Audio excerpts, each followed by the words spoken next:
Hey everybody, I'm just pulling a little Rick Mercer tonight, walking as I'm talking, telling you about how the campaigning's been going. I'm actually on a path here in Swift Current, and many people take it if you live in this area. Nothing else too iconic around, so just thought I would walk here. Really interesting encounters again. It is such a privilege to campaign. What a wonderful thing that we have in our democracy, that we can, as political people, meet the people, hear their stories, know what makes them tick. I don't think that dictators in other countries get really any kind of chance or reason to do that.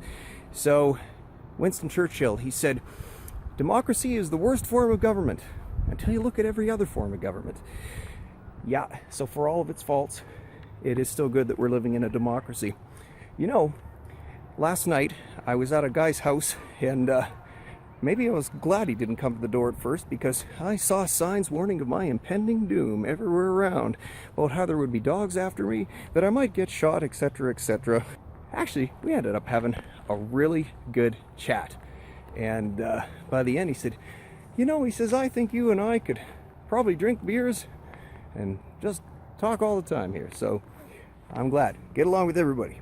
So last night at the end of door knocking, I see a man walking with two dogs, talking on the phone. There's a woman behind him a little ways, walking with one dog. And I was kind of at the end of my night, so I gave her my card, and I said, I'm running for the People's Party to be your next member of Parliament. She said, oh, you're the one with the People's Party. I'm like, yeah, that's right. So she said, you know, we got to get rid of Trudeau, and I just cannot vote for Andrew Scheer. And, well, they're voting for the People's Party. Man, we had a great talk about all kinds of things. That ended up being a long conversation too.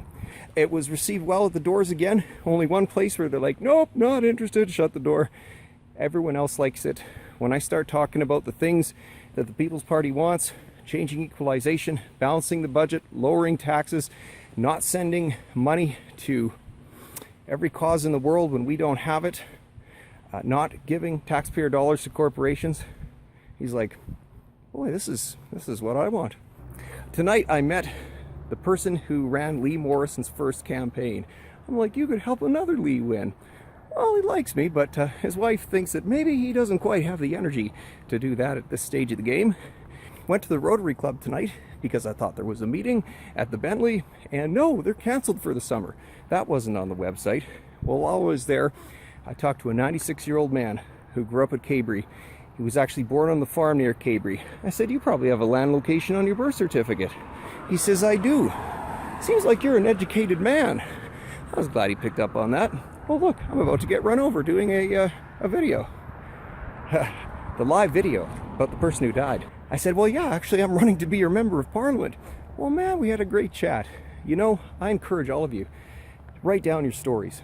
You don't have to be 96 to do that. I asked if he'd written his down. He said, nope. Man, I really hope he does. You know, he said his dad homesteaded in 1908. Came out to Cabri. They had 12 kids.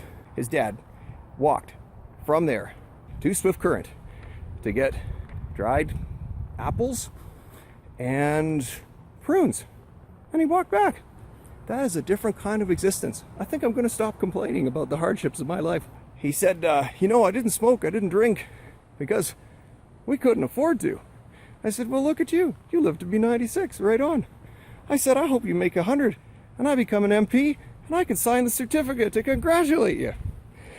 He was married for 65 years. Isn't that incredible? Feel sorry he was widowed 7 years ago. But what a great man. That is a treasure. He also said, though, that our country's in trouble. He said, we need people to carry the flag for our country. And that kind of hit me. There was a lady nearby, and she said, you know what? Her grandchild had lost their great-grandmother, and they told her that she is in heaven now. And she said, I wish they would number the clouds so I knew which one she was on. Wow, that is cute. Next door to me, I see a guy, and he's got an F. Trudeau sticker on the back of his vehicle. So we start chatting. He's like, yeah, I was at the Hollonquist rodeo, and this year a cow stepped on me and I broke my fibia. I'm like, ouch, that hurts, I've done that. Then he said, I also broke my arm at the Hollonquist rodeo last year, and I am not going to be allowed to go back yet. That's what my mom says.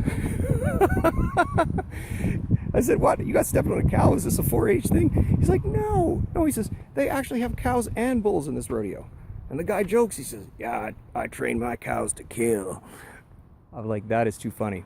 So I said, man, I think you should get him back next year. We can have sort of fundraising raffle. See what bone you're going to break this next year.